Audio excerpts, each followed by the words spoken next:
Mesdames, Messieurs, bonsoir et bienvenue à tous. À la une de ce journal, le président de la conférence épiscopale nationale du Cameroun s'étonne de la majorité écrasante des scores du candidat Paul Biya dans les régions du nord-ouest et du sud-ouest Cameroun dévastées par la guerre et l'extrême nord en proie à une pauvreté ambiante. Monseigneur Samuel Kleda était face à la presse ce jour à Douala.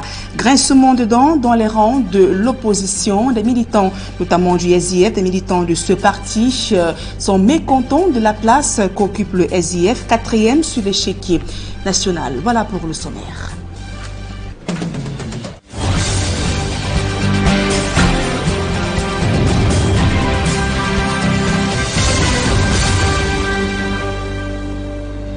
Mesdames, Messieurs, une fois encore, bonsoir et merci d'honorer ce rendez-vous de l'information sur Equinox Télévision. Comment le candidat élu Paul Biya a-t-il réussi l'exploit de rafler une majorité écrasante des suffrages dans les régions dévastées par la guerre ainsi que la pauvreté? C'est la question que se pose la conférence épiscopale nationale du Cameroun sur la victoire du Paul Biya RDPC dans la zone anglophone ainsi que l'extrême nord Cameroun. Ces questions ont été à l'ordre du jour au lendemain de la proclamation des résultats. Farel Bounia, Jean-Paul Chouniat.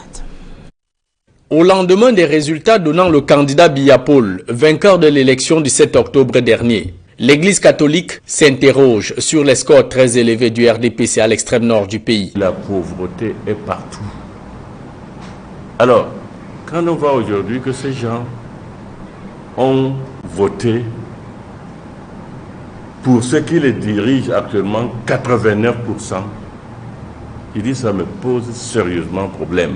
Autre région où les scores fleuves du RDPC intriguent les prélats, c'est la zone anglophone, vidée de sa population, fuyant la guerre entre les forces de défense et les sécessionnistes. Au moment où on n'a pas pu faire campagne là-bas, parce que nous connaissons la situation de la crise, alors tous ces gens, ce pourcentage, je me pose la question, viennent d'où? Sur l'option du Conseil constitutionnel à avoir rejeté systématiquement les recours du SDF et du MRC, Samuel Kleda affirme que les requêtes des deux partis de l'opposition méritaient une attention particulière. Un slogan, l'expression rejetée, irrécevable, je crois que c'est irrécevable. Mais ce n'est que ça. Normalement, on devrait en tenir compte. La requête présentée par Joshua concernant la situation du Cameroun anglophone, la crise au Cameroun anglophone, mais je crois que ce sont des arguments solides parce que c'est là quand même il y a l'unité de notre pays. Selon l'homme de Dieu, le film du contentieux électoral présenté au monde entier doit faire l'objet d'une révision de fond en comble du code électoral. Il est bon de revoir le code électoral. Même s'il faut maintenant reporter plus loin et revoir le code électoral, je crois que le Cameroun devront s'engager dans cette voie-là pour que tous ceux qui vont aux élections aient tous la même chance.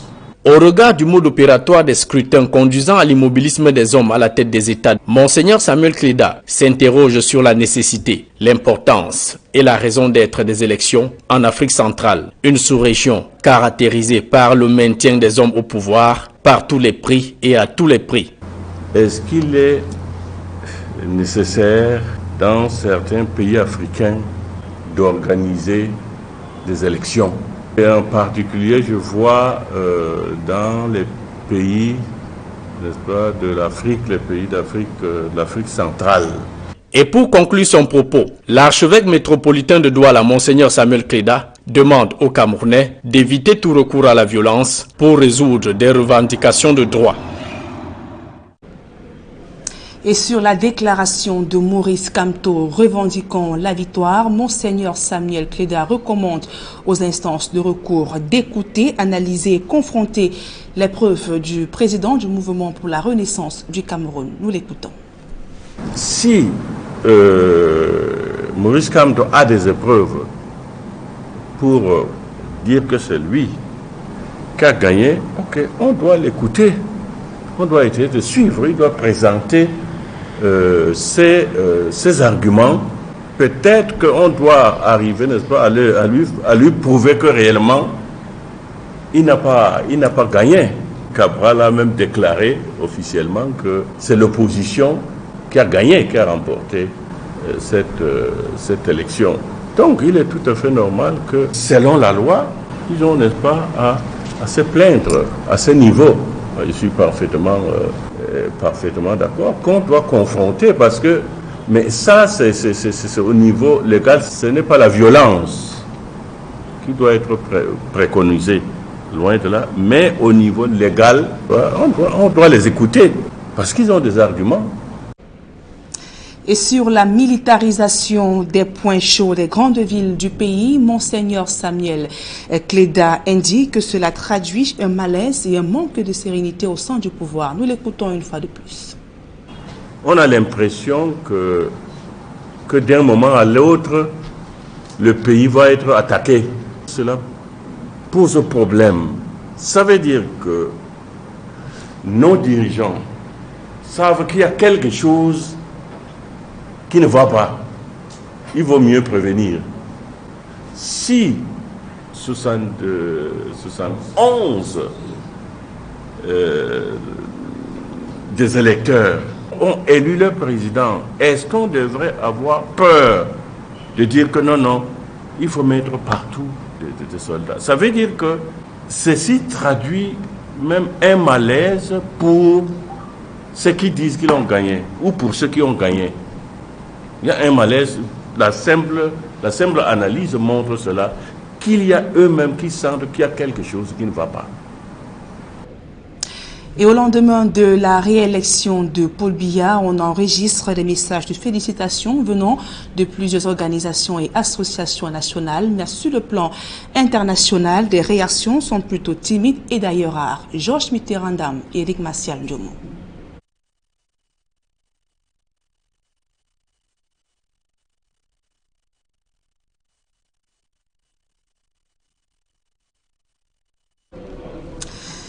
Toutes nos excuses pour la qualité de cet élément. Nous y reviendrons certainement avant la fin de ce journal. Et toujours dans ce chapitre, quelle est l'ambiance dans les QG des différentes formations politiques au lendemain de la proclamation des résultats par le Conseil constitutionnel? Si au sein du parti au pouvoir, la réélection de Paul Biya suscite l'enthousiasme, l'opposition, notamment le MRC et le parti Univers affirment que ces résultats ne reflètent pas la vérité des urnes au regard des irrégularités ayant entaché ce scrutin présidentiel.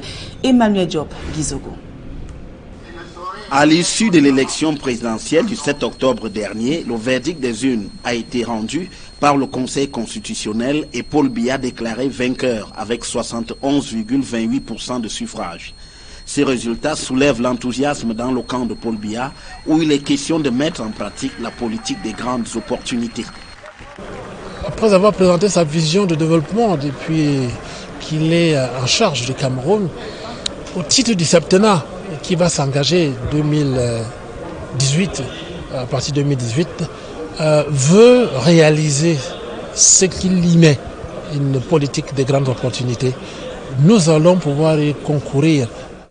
A contrario, pour Maurice Kamto, arrivé en deuxième position, selon les chiffres du Conseil constitutionnel, avec 14,23% de suffrages, ces résultats ne reflètent pas la vérité des urnes. Et il avance même qu'il a remporté ce scrutin. 719 voix. Les résultats de l'élection présidentielle sont les suivants. Maurice Kamto, 1 320 824 voix, soit 39,74%. Entre ces deux camps diamétralement opposés, le troisième de ce scrutin, Cabral Libi, qui a enregistré 6,28% de suffrages, dénonce aussi les irrégularités au cours de cette élection tout en prenant acte des résultats rendus publics. C'est le verdict du Conseil constitutionnel. Le parti Univers et son candidat Cabral Libi en prennent acte. En attendant la prestation de serment de Paul Biya, la bataille entre le camp du président élu et celui de Maurice Kamto se joue sur le terrain de la paix.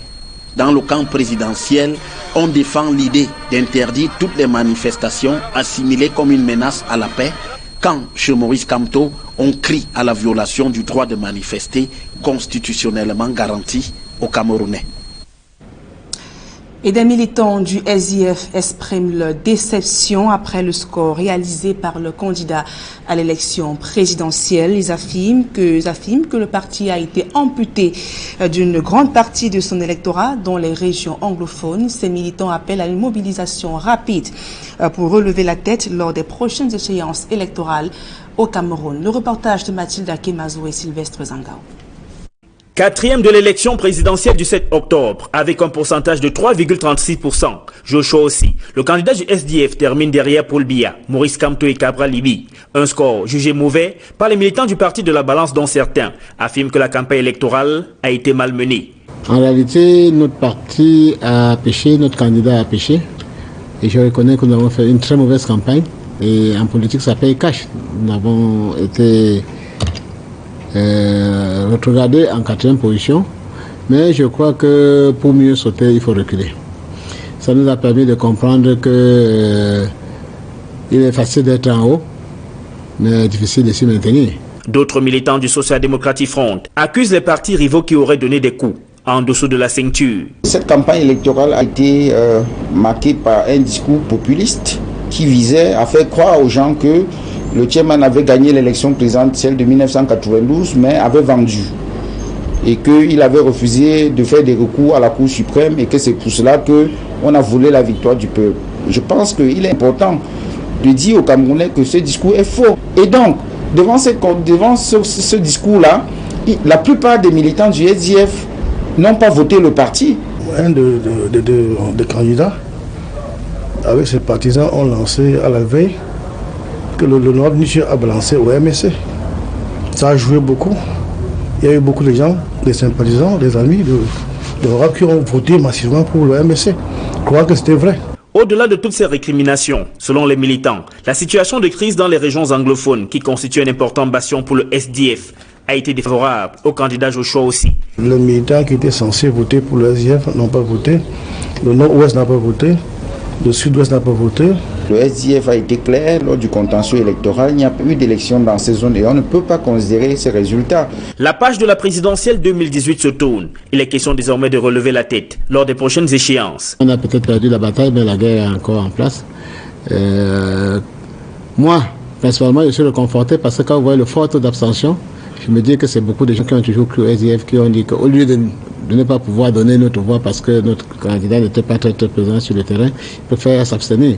Donc c'est cette masse populaire-là qu'il faut encore aller reconquérir au quartier et changer la méthode d'attaque. Le SDF, en tant que parti politique, a ses militants qui, à l'occasion d'une élection présidentielle, peuvent adopter un certain comportement, mais ça ne veut pas pour autant dire que le SDF est mort. Le SDF reste debout parce que nous avons une vision, nous avons un projet pour le Cameroun et nous savons qu'il y a des gens qui croient en nous. En 2019, année consacrée aux élections municipales et législatives, le SDF sera donc face à une autre page de son histoire.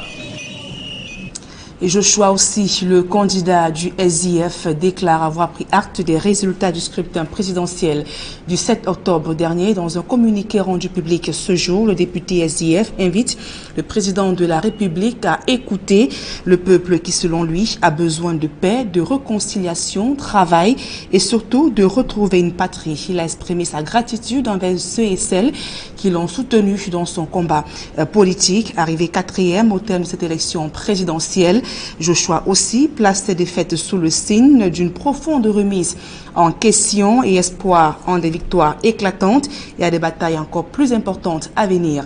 Il n'a pas manqué d'exprimer son indignation face à l'indifférence du gouvernement concernant la crise anglophone qui secoue les régions du nord-ouest et du sud-ouest Cameroun. Autre réaction, celle de Serge Espoir Matomba, tout en remerciant ses représentants qui ont bravé les menaces intimidation lors du déroulement du scrutin du 7 octobre dernier. Le candidat du PURS a désormais les regards fixés vers l'avenir avec les préparatifs des municipales et législatives de 2019. Et la victoire de Paul Biya à l'élection présidentielle a enflammé l'entoile. Certains internautes pensent que la réélection n'a pas été une surprise. D'autres, par contre, crient à une victoire volée. La revue du web avec la DCD. La toile est divisée. Après l'annonce des résultats de l'élection présidentielle, le goût de ça, une expression utilisée par les internautes, est diversement appréciée selon que l'on se trouve dans le camp gagnant ou dans celui des perdants. Les premiers célèbrent la victoire de leur champion et remercient ceux qui ont cru en lui, même s'il n'a fourni aucun effort pour aller à leur rencontre durant la campagne électorale, comme le décrit cet internaute. Il annonce sa candidature sur Twitter, il fait une campagne de 7 minutes et gagne avec 71%. Et cette autre réaction permettra peut-être de comprendre cette victoire écrasante. Vous croyez que c'est encore lui qui dirige ce pays? À son âge, on ne peut même plus gérer une tontine de 5 personnes. Dans l'autre camp, on parle d'une victoire volée, entachée de fraude. C'est de l'incompétence pour cet internaute. Même pour tricher, ils sont incapables. Sur la base du faux, Biya est élu. Et cette réaction empreinte d'ironie. Tous les présidents du monde envient notre système électoral. On va le breveter. En fait, la polémique autour du vainqueur de cette élection n'a pas lieu d'être si l'on s'en tient à ce commentaire. La vraie sorcellerie, c'est quand les gens font comme s'ils ne connaissent pas le résultat final, comme pour dire que tout était connu d'avance. C'est peut-être la raison pour laquelle l'on n'a pas enregistré de véritable liesse populaire après l'annonce du résultat. Le dehors était triste, comme le fait savoir cet internaute. On aurait dit un deuil national au soir du 22 octobre. Plusieurs ont d'ailleurs eu du mal à expliquer la présence des hommes en tenue dans les grands carrefours. Tu gagnes avec 71% et tu encercles toutes les villes avec les militaires armés jusqu'aux dents. Tu as encore peur de ceux qui t'ont élu et tous ceux qui n'ont pas voté pour le candidat Ndifo iront en enfer, ironise un autre internaute. La toile en tout cas s'anime, les commentaires fusent de toutes parts sur la zone Facebook, à chacun son gagnant. Et Paul Biya reprend les rênes d'un Cameroun où tout est presque à refaire. Les dossiers urgents ne manquent pas, que ce soit les services sociaux de base, la gouvernance et plus pressant encore la crise anglophone. Le président réélu est face à des défis divers ordres qui ne sauraient donc tarder. Plus de précisions avec Donald Brice Kamgan et Séverin Choubank.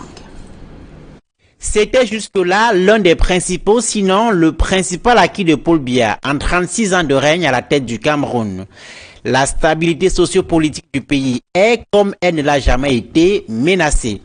Les 7 prochaines années, le président réélu a l'obligation de travailler à restituer aux Camerounais un pays uni dans sa diversité, en mettant au plus vite un terme à l'arrogance d'État pour adresser sans diversion la palette des questions qu'oppose la crise anglophone.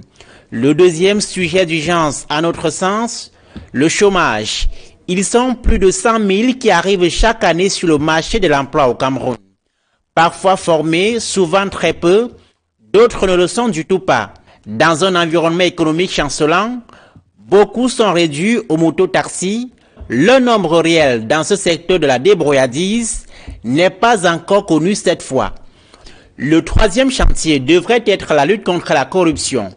Entre 2012 et 2014, la Commission nationale en charge de cette question parle de 1200 milliards de francs CFA perdus dans diverses poches de corruption et c'est un indicateur parmi tant d'autres dans un pays où l'unité de valeur minimale de détournement de fonds publics est le milliard de francs CFA. Et à ce propos, l'opération Épervier, le tribunal criminel spécial ou la Commission nationale anticorruption ne suffisent pas pour convaincre que le carburant du renouveau n'est pas la corruption. Tout est dans la volonté politique. Le troisième dossier devrait être la santé. Le Cameroun compte aujourd'hui plus de 10 000 médecins formés et partis pour l'étranger. C'est l'une des manifestations du mal-être d'un système de santé en crise et asphyxié par les scandales à répétition. La piste de l'assurance santé universelle est dans les tiroirs du ministère de la Santé publique et en attendant, le paludisme et le choléra font chaque année des centaines de morts à travers le pays. Il en est du système de santé à examiner comme du cadre juridique des élections à critiquer. Le code électoral et la constitution devraient être passés au scanner afin de répondre à l'impératif de l'équilibre dans le jeu électoral. Paul Biya voulait qu'on retienne de lui l'homme qui a porté la démocratie et la prospérité. Dans le reste de l'actualité, la vie tourne au ralenti au quartier Bojongo-Sata Bonaberi, dans le 4e arrondissement de la ville de Douala. Ceci à cause du mauvais état des routes au quotidien. Riverains et automobilistes ont droit à des mardeaux et à des boubiers. Pour les écoliers, le calvaire n'en est pas des moindres. Il est impossible de se déplacer sans tirer avec un peu de terre rouge au passage ou d'avoir les pieds trempés. Dépassés par cette situation qui dure depuis des mois, ces populations interpellent les pouvoirs publics. À présent, des publics reportages, campagnes d'hygiène corporelle et salubrité en milieu scolaire. Les laboratoires Biopharma poursuivent leur action de sensibilisation auprès des élèves avec le savon Bartol. Reportage. Pour la 10e journée mondiale de lavage des mains, les laboratoires Biopharma ont une fois encore fait le tour de plusieurs établissements scolaires pour rappeler combien ce geste simple est la mesure d'hygiène la plus efficace pour prévenir la transmission des microbes à l'origine de nombreuses maladies. Et pour cela, rien de mieux que le savon Bactol ou le gel désinfectant Bactol des laboratoires Biopharma pour dire adieu aux bactéries. Alors, il s'agit aujourd'hui d'accompagner les élèves dans les actions qu'ils ont prévues en leur enseignant les bons gestes. Déjà, depuis le début de l'année, il faut dire que nous sommes engagés à sensibiliser un maximum d'élèves dans les établissements de plusieurs régions du Cameroun. Et aujourd'hui, nous avons décidé de les accompagner dans cette journée internationale du lavage des mains. Nous sommes heureux déjà de voir que l'action que nous avons menée au début de l'année a porté ses fruits parce qu'aujourd'hui, ils sont plus conscients de l'importance de l'hygiène de base avec le savon Bactol et gel désinfectant. Le savon Bactol est un savon permettant de détruire les microbes sur notre corps. Grâce au savon Bactol, nous pouvons laver nos cheveux, laver les mains avant le repas et après le repas. Dans une ambiance bon enfant, au collège Alfred Saker à Douala, tout comme au lycée bilingue de Yaoundé, l'équipe des laboratoires Biopharma sensibilise ses nombreux apprenants sur l'importance d'utiliser le savon Bactol pour une meilleure hygiène corporelle par des cas pratiques. Les mains bien mouillées, on va appliquer le savon Bactol. Le savon Bactol bien appliqué sur la main de l'élève dame, il va se frotter les mains en profondeur. Il va fermer la main droite pour gratter la paume de sa main gauche, pour se rassurer qu'il enlève la saleté en profondeur. Maintenant, dame est en train de rincer ses mains pour enlever complètement la mousse du savon Bactol. Alors, les mains bien rincées, dame va nous présenter ses mains. Regardez les mains d'une dame. C'est le même rituel au lycée bilingue de Baleng, dans la région de l'Ouest, ainsi qu'au lycée de Tchonchi-Golombe, dans la région du Nord. Cette initiative des laboratoires Biopharma est bien accueillie par les élèves et l'ensemble des encadreurs. Je remercie vraiment le laboratoire Biopharma pour le paquet qu'ils m'ont offert aujourd'hui et je suis très content. C'est un sentiment de satisfaction. Satisfaction chaque fois que nous avons l'occasion d'offrir à nos enfants un pan de leur éducation. Nous nous enregistrons et nous voulons simplement remercier Biopharma qui est un partenaire de toujours. Du savon Bactol et du gel désinfectant Bactol a été distribué à tous ces élèves. Et l'entreprise Fairtrade vient de faire un important don en matériel aux populations du département du Mungo. Établissements scolaires et églises ont bénéficié de l'élan de solidarité de cette entreprise citoyenne. Reportage. Le commerce équitable Fairtrade de la PHP vient de redonner du sourire aux populations du département du Mungo, précisément celles des localités de Loum et Djombe-Penja.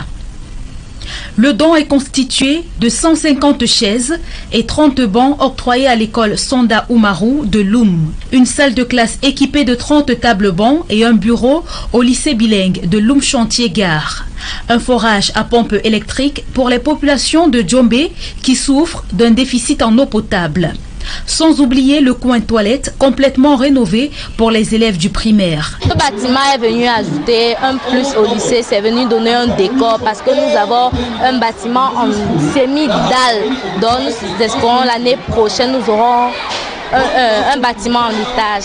Nous avons le point 2 aussi que nous a offert la Fête également parce que nous avons manque d'eau en Djombe, donc c'est un forage pour avoir constamment de l'eau dans l'établissement. Nous disons merci à la Fête de la PHP pour les toilettes. Nous serons bien à l'aise. Merci. Ce sont des éléments qui vont favoriser le plein épanouissement des apprenants dans leur cadre scolaire. Une difficulté de moins pour les différents responsables d'établissement. Il fallait des salles de classe pour loger tout le sous-système anglophone. Donc l'ouverture de cette salle était très attendue. Je vais leur dire merci au nom de toute la communauté éducative du lycée bilingue d'Oumchantiega. Monsieur le Président, vraiment, je loue le Seigneur Tout-Puissant qui a voulu qu'à travers le président du comité local Fairtrade, que ce don me parvienne. Je lui dis grandement merci. Fairtrade, entreprise citoyenne à travers ce geste de cœur, confirme qu'elle est soucieuse de la formation et du devenir de la jeunesse camerounaise.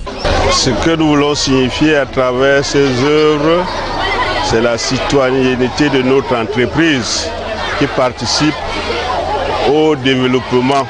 Nous avons choisi d'investir plus pour l'éducation parce que nous ne pouvons pas penser à l'avenir sans passer par l'éducation. Nous ne pensons pas nous arrêter là parce que déjà il y a le projet d'électrification de Manjo qui est en cours, il y a la boutique des travailleurs à Deyane et à Kribi qui est aussi en cours. Nous avons en cours aussi pour construction d'un économie au sein de la PHP pour le personnel. Il y a un complexe sportif pour le divertissement des jeunes. Après la chaîne éducative, Fairtrade a jeté son dévolu sur la paroisse de Bouba 3 où une série de travaux ont été effectués pour permettre aux fidèles de louer le Seigneur dans de bonnes conditions. Une église parce que nous savons quand même qu'il y a un maître suprême au-dessus de nous, dans la vie. C'est lui qui nous permet d'aller travailler. C'est la raison pour laquelle nous avons pensé que nous devons au moins se couvrir l'église en faisant la donation d'une toiture avec le carrelage de l'autel et le dallage du sol. Cela pourrait aider nous, population, nous, chrétiens, à prier qu'à travers cette prière, la paix reviendra au Cameroun. Ces initiatives qui ont complètement changé le visage de Djombe Penja n'ont pas laissé indifférent le maire. Beaucoup de forages ne marchent pas à motricité humaine. Franchement, un forage comme ce que la PHP vient de faire, c'est vraiment donner la vie à ces quartiers. Et tous les dimanches, imaginez-vous la messe qui se fait en plein air. Et les intempéries, que ce soit le soleil, les chrétiens sont sous le soleil. Si c'est la pluie, il n'y a pas messe du tout. Donc cette toiture était très nécessaire pour cette église de Bouba. Fairtrade de la PHP ne compte pas s'arrêter en si bon chemin. Elle compte dans le futur multiplier de pareilles initiatives dans d'autres villes.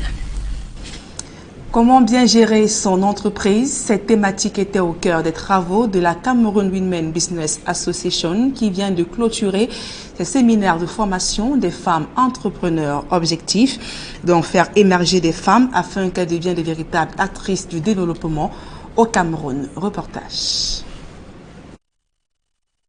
La Cameroon Women Business Leaders Association a tenu sa deuxième session de la 4e édition du séminaire de formation des femmes en gestion d'entreprise. Initiée par Adélaïde Ngalem-Miano, cette association vise à encourager les femmes entrepreneurs et faire éclore celles qui aspirent aux affaires. La Cameroon Women Business Association, qui est une association de femmes entrepreneurs, a entre autres pour objectif la formation des femmes, non seulement pour celles qui sont sur le terrain, mais également relativement à la formation qui vient d'avoir lieu, celle de former les femmes pour les amener à partir du secteur informel pour le secteur formel. Pendant 2 jours, des femmes venues de différentes localités du pays ont été édifiées sur des modules qui doivent les aider à booster leur activité ou à se lancer. J'ai appris que créer une entreprise, c'est avoir du courage et puis de mettre sur pied un certain nombre de connaissances qu'on a reçues et puis c'est bon. Plus que motivée, je me sens reboostée parce que nous avons appris franchement à mettre sur pied une entreprise, une PME. Ça fait depuis 3 ans que j'ai un projet d'ouvrir ma petite structure, mais depuis je traîne le pas. Mais au sortir de ce séminaire, vraiment, d'ici l'année prochaine, ce ne serait plus les affaires que c'est sous l'oreiller. Ce serait vraiment concret. Une sorte de restitution de connaissances acquises a permis aux organisatrices de se rendre compte que les objectifs ont été atteints, de leur satisfaction. De plus en plus, chaque séminaire requiert énormément d'engouement. Et nous avons de plus en plus de personnes qui s'intéressent aux objectifs de la CWBLLA, qui est de rendre les femmes audibles et visibles à travers des formations, à travers une sensibilisation. Et aujourd'hui, on est en train de motiver ces femmes pour qu'elles créent des entreprises, mais aussi qu'elles renforcent les capacités de leurs entreprises.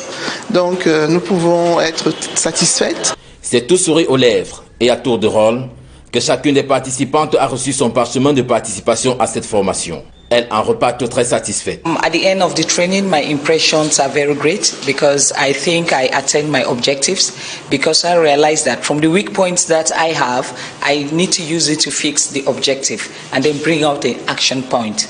And following my action point, I'll be able to accomplish and to close all these gaps that I was having. Si l'association n'avait pas existé vraiment, il aurait fallu la créer. La Cameroon Women Business Leaders Association donne rendez-vous en 2019 pour d'autres séminaires de formation. Mesdames, Messieurs, c'est la fin de ce journal. Merci pour votre aimable attention. Dans un instant, le débrief du journal avec les invités sur le plateau d'Equinox Soir, c'est Alain Otto. Voilà, Monseigneur Samuel Clédin, archevêque métropolitain de la ville de Douala, vide son sac au lendemain de l'audience de proclamation des résultats de la présidentielle du 7 octobre dernier. Puis également, en deuxième partie, on va également voir ce que pensent certains militants du Social Democratic Front au lendemain de la débâcle de leur candidat Joshua Nabangui aussi. Bonsoir Nadine Yambou. Bonne soirée à vous, Saint-Jean Otto, ainsi qu'à vos invités. Voilà, madame, monsieur, dans un instant, le débrief toujours en compagnie des 4 invités qui nous ont fait l'honneur d'être là ce soir.